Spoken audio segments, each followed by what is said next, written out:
பொலனறுவை மெதிரிகிரிய திக்கல்புர ஆரம்ப பாடசாலை என்பது ஒரு கஷ்ட பிரதேச பாடசாலையாகும்.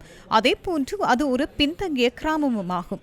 சுமார் 200 பிள்ளைகள் கல்வி கற்கும் இந்த பாடசாலை எதிர்கொள்ளும் முக்கிய பிரச்சினை தூய்மையான குடிநீர் இல்லாமையாகும். பாடசாலைக்கு நன்கொடையாக கிடைத்த சிறிய நீர் சுத்திகரிப்பு இயந்திரம் ஒன்று இருந்த போதிலும் அதுவும் தற்போது செயலிழந்துள்ளது.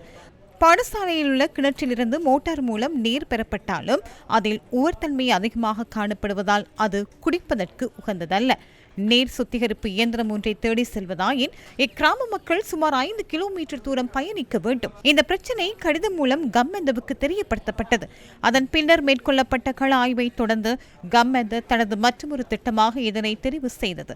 இந்த திட்டத்திற்கான நிதி அனுசரணையினை பொருளையைச் சேர்ந்த மந்திரி அமரசிங்க வழங்கியுள்ளார்.